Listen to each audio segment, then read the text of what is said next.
बिहार विधानसभा के भवन शताब्दी वर्ष के माननीय मंचासीन हमारे माननीय लोकसभा अध्यक्ष आदरणीय ओम बिरला जी, माननीय मुख्यमंत्री जी, माननीय नीतीश कुमार जी, माननीय राज्यसभा के उपसभापति जी माननीय हरिवंश बाबू, माननीय उप मुख्यमंत्री जी तारकिशोर जी, माननीय संसदीय मंत्री आदरणीय विजय चौधरी जी, माननीय हमारे अध्यक्ष बिहार विधानसभा के माननीय विजय सिन्हा जी, माननीय विपक्ष के नेता माननीय तेजस्वी यादव जी, सभी दल के माननीय नेतागण, हमारे सभी यहाँ पर बैठे हुए हमारे माननीय राज्यसभा के उपसभापति हरिवंश बाबू, माननीय हमारे उपाध्यक्ष विधान बिहार सभा के, माननीय हमारे सभी मंत्रीगण एवं सभी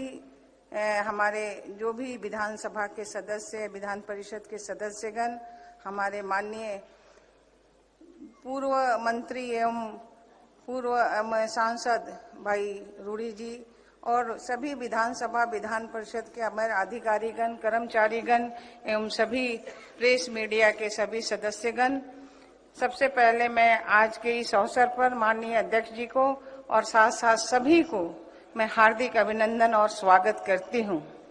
मैं आज कहना चाहती हूं कि एक्चुअल भारत में जो लोकतंत्र की यात्रा हमारी जो है वो बहुत ही पुरानी है और देश के लोकतंत्र की जड़ें अगर हम कहें तो ईसा से कम 3000 वर्ष पूर्व वैदिक काल तक जाती है और प्रातिनिधिक संस्थाओं और लोकतांत्रिक संस्थाओं को अगर प्रथम निरूपण अगर हम देखें तो ऋग और अर्थवेद से मिलता है और बाद में हम महाभारत के शुक्राचार्य और नीतिसार बौद्ध और साहित्य में अगर हम देखें तो कौटिल्य के अर्थशास्त्र आदि से मिलता है।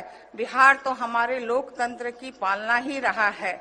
भारत के लोकतंत्र की यात्रा अगर हम देखें तो सबसे महत्वपूर्ण पड़ाव कब आया, जब हम सैकड़ों साल की गुलामी से मुक्त हुए तथा हम भारत के लोगों को अपने संविधान से अंकित कर अधिनियमित और आत्म समर्पित किया और भारतीय गणतंत्र के संविधान द्वारा प्रदत्त शक्तियों के कारण हम विधायिका लोकतंत्र का इंजन बन गया। इस इंजन को गतिशील रखने के लिए विधायकों का सतत उन्मुखीकरण आवश्यक है। संविधान के अनुच्छेद अगर हम देखें तो 168 में यह प्रावधान है कि प्रत्येक राज्य के लिए एक विधानमंडल होगा, राज्यपाल तथा विधानसभा और विधानसभा के संदर्भ में विधान परिषद मिलकर बनेगा। अनुच्छेद 194 में अगर हम देखें तो विधानमंडल एवं उनके सदस्यों की शक्तियां विशेषाधिकार और अनुमुखियों की तरह जो है वो वर्णन है। सप्तम अधिसूची में अगर हम देखें तो संघ सूची, राज्य मंत्री अगर जो भी राज्य सूची को हम समर्पित सूची में वर्णन चाहिए, इसके लिए समय समय पर विधायकों ने उन्मुखीकरण आवश्यक है।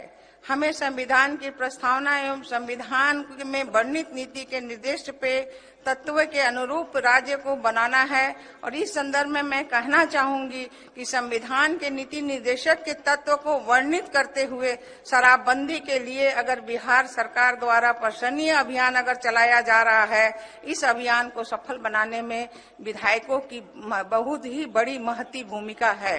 विधायकों को विधि निर्माण की संपूर्ण प्रक्रिया, उनके उत्तरदायित्व विधानमंडल सत्र के दौरान निर्धारित प्रश्नकाल, शून्यकाल और बेहतर बनाने के लिए उन्हें उपयोग एवं महत्वपूर्ण बातों की सूक्ष्म जानकारी एवं विभिन्न उपलब्धियों और कमिटियों में जो भी सहभागिता एवं उत्तरदायित्व की जानकारी, उनका उन्मुखीकरण लोकतांत्रिक में उनकी व्यवस्था में सशक्त करने के लिए बेहद ही आवश्यक है। मगर किसी भी हम अगर कमेटी के मेंबर हैं, उस मेंबर में हमें क्या करना है उसकी जानकारी भी हमें पूर्ण रूप से रहनी चाहिए।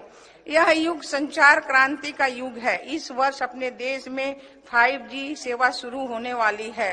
अपने क्षेत्र, देश, दुनिया से जुड़े रहने तथा संचार उपकरणों में बेहतर अगर उपयोग के लिए विधायकों का उन्मुखीकरण आवश्यक है। इसलिए हम लोकतंत्र की विकास तब तक अधूरा है जब तक हम राज्य में भ्रष्टाचार, गरीबी, अशिक्षा जो भी अगर छुआछूत, बढ़ती हुई आबादी, कुपोषण और 200 पर प्रभावी नियंत्रण नहीं स्थापित कर लेंगे, तब तक आज स्थिति यह है कि हमारा क्षेत्रफल बिहार देश में 12वें स्थान पर है, जबकि आबादी हम तीसरे स्थान पर है।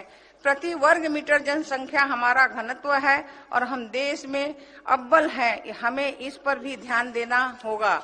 हमें ये भी ध्यान देना होगा कि आज लोकतंत्र में अगर सामने जो सबसे बड़ी चुनौती हमारी है वो धर्म, जाति और क्षेत्र में बटे हुए हैं। इन सबके बीच अगर भारतीयता कहीं खो गई तो पहले हम भारतीय हैं, उसके बाद में हम कुछ भी नागरिक में भारतीयता की भावना को बढ़ाने के लिए हमें सामूहिक प्रयास करने की आवश्यकता है। विधायकों से जनता का सदन का उम्मीद करता है कि वे सदन के अंदर बाहर हमेशा मर्यादा का पालन करेंगे। यह ध्यान रखिएगा कि जनता की निगाह में हमेशा अपने कार्य की आचरण पर रहती है। विधायकों के किसी भी अमर्यादित आचरण का जनता पर बहुत ही बुरा प्रभाव पड़ता है, जिससे लोकतंत्र के प्रति सम्मान एवं विश्वास में कमी होती है। हमें इस पुराण की जो उस उक्ति के हमेशा याद रखना चाहिए, महाजनों येन मतगत एवं पाथ्या। विधायक अपने क्षेत्र राज्य में महाजन है और आप जिस रास्ते का अवलंबन करेंगे, जनता भी उसी रास्ते का अनुकरण करेगी। भारत का संविधान जो है सरकार के तीनों अंग की शक्तियां पृथक भी करता है तथा एक दूसरे पर अंकुश लगाता है। विधायकों को कोई ऐसा आचरण नहीं करना चाहिए जिससे सरकार के दूसरे अंग को विधायिका के कार्य से अंगुली उठाने का अवसर मिले। हाल के कई अवसर हमें देखने को मिल चुका है। यह चिंता की बात है। सरकार किसी भी फैसले का समर्थन या विरोध करने का संविधान द्वारा प्रदत्त सर्वोच्च मंच का पटल का सदन का पटल ही है। सदन के संचालन पर जनता का पैसा भी खर्च होता है, पर हाल के दिनों में यह प्रवृत्ति उभरी है कि कई बार संवेदनशील विषय पर सदन में उपयोगी चर्चा के बजाय यह चर्चा मीडिया के माध्यम से होती है। यह स्थिति लोकतंत्र के लिए अच्छी नहीं होती है। विधायिका में इस पर ध्यान देना होगा। लोकतंत्र में अगर विरोधी पक्ष की भी अहम भूमिका है। इससे सत्ता पक्ष में विधि निर्माण में रही त्रुटियों का निराकरण में मदद मिलती है। विरोधी पक्ष का भी दायित्व सिर्फ सरकार की आलोचना करना नहीं, वरना अपने अनुभव का उपयोग करते हुए उपयोगी सुझाव देना भी है, जिससे हम एक आदर्श विधि निर्माण हो सके। वर्तमान राजनीतिक व्यवस्था में बहुत सारी कमियां हैं। इस व्यवस्था में चलाने और अच्छा बनाने के लिए देवता नहीं आएंगे। यह काम विधायकों, पार्षदों को ही करना है। इसलिए विधायकों को उन्मुखीकरण आवश्यक है ताकि हम अपने उत्तरदायित्व को भली भांति अवगत हो सके। लोकतंत्र का लक्ष्य समाज के अंतिम व्यक्ति का विकास के लिए रोशनी पहुंचाना। इस लक्ष्य पर हम गांधी जी के द्वारा 7 सिद्धांतों का पालन करते हुए ही हम प्राप्त कर सकते हैं। हम कहते हैं कि वैष्णव जन को तेरे कहियो जो पीर पराई जाने रे का हमेशा हम स्मरण करते हैं कि अगर कोई पीर पराई है, उनका दर्द है, उसे हमें अनुभव करते हैं। जनता हमें चुन के भेजती है, हमें देखती है कि हम क्या करते हैं और हम कैसे समाज का काम हम कर सकते हैं, कैसे हम उनके क्षेत्र का कितना हम उसमें सफल हो सकते हैं। निश्चित रूप से जनता आपको बार बार लाएगी और यही कारण है कि हम अपने को सबसे पहले अपने आप को आत्मसात करें, अपने आप पर चिंतन करें और निश्चित रूप से अपने अपने क्षेत्र में हम ऐसा काम करें कि हम हमेशा जीवंत रहें। यही हमारी विधायिका का सबसे बड़ी बात है कि जब हम जीवंत रहेंगे तो निश्चित रूप से हम बार बार आएंगे। और यही कारण है कि आज हमारे माननीय विधायकगण, बहुत ऐसे विधायकगण हैं जो 7 बार, 5 बार, 4 बार, 7 बार, 8 बार आते हैं। तो अपना जो पारिवारिक रिश्ता बनता है एक बिहार के विधानसभा से, उसे हम लोगों का होना चाहिए। और अपनी विधायिका जो है, निश्चित रूप से हमें ऐसा आचरण करना चाहिए कि विधानसभा में हम कुछ छोड़ के जाएं अपनी पीढ़ी के लिए। ये हम लोगों का बड़ा दायित्व है। इन्हीं सब बातों को कहते हुए अपनी वाणी को समाप्त करती हूँ। जय हिंद, जय भारत।